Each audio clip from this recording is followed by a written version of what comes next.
We got some cool mail this week. Arylic sent me their new A100 amp and streamer. This thing is bigger and beefier and heftier than I expected, but how does it sound?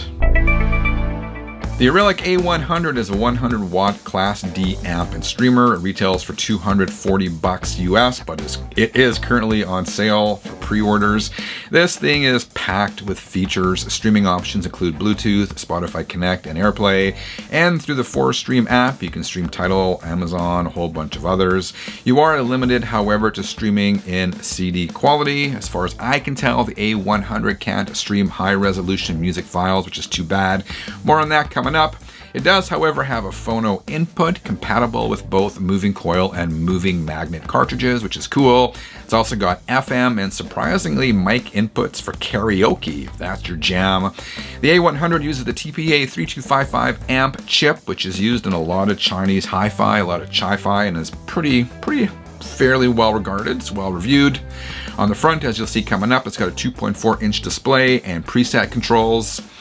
As I mentioned, this Arylic amp is larger and heftier than I expected, coming in at 8.5 pounds. Its footprint is significantly larger than the WIM amp.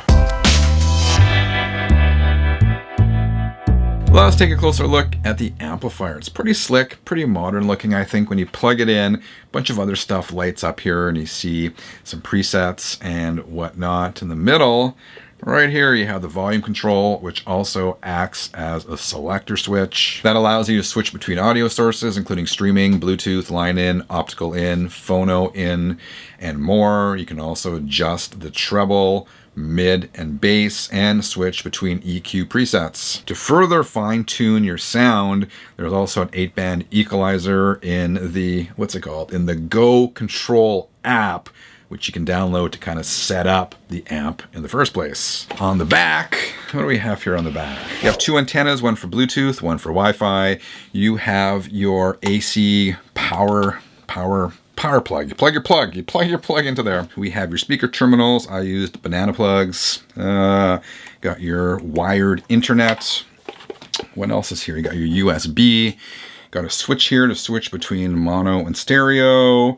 FM antenna in, coaxial in, optical in, line out, phono input, got your ground for your turntable right there, and you have your line in, RCA ins. Overall, it's pretty good looking amp.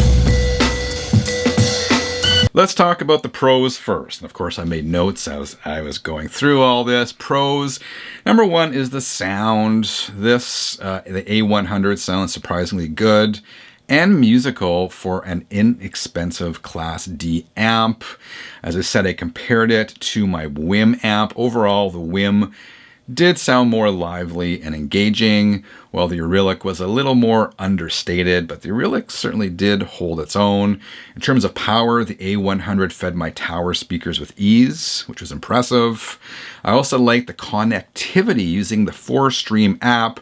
I synced the Arylic with my WIM streamers, so I had the same music going on in the music room, in the movie room, and in the family room, so it was pretty easy to kind of get a whole home sound setup. So that was cool. The Arylic also feels, I'm gonna bring it over here again, feels like a quality product. It's big and hefty, and it appears to be well built. It doesn't look or act like a $200 amp. If I saw this, I would think it was more than a $200 amp, but I did not love everything about this amp.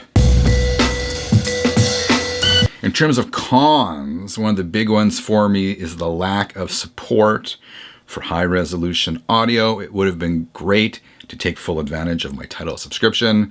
Also, in streaming via Tidal, I occasionally noticed a faint clicking between tracks. It almost sounded like digital interference. It wasn't always there, so I'm not sure if it was just something to do with the power in my house at that time. I don't know, but I did occasionally hear that. Couldn't figure out what was causing it. It also doesn't have a sub out or an HDMI ARC input, which may be an issue for some people, but it didn't really bother me. As for the phono stage, my expectations weren't great, and if I'm honest, the phono stage really didn't sound amazing or blow me away.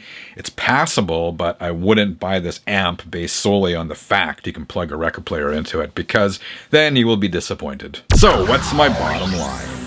I gotta say, for 400 bucks, if this amp had retailed for 400 bucks, I may have been disappointed, but at $240, the A100 offers great value for a Class D amp. It's loaded with features, does a bunch of stuff, and it sounds good.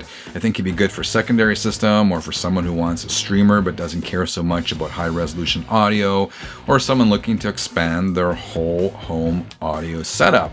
Personally, I think this amp will find a new home in my garage this spring. I look forward to checking it out then outside. Arylic, thank you very much for saying this over. Cheers, guys. All right, 33ers, have you tried any of this Chi-Fi stuff? What did you think? Let me know in the comments below. Thank you for watching. I will be back soon. Until then,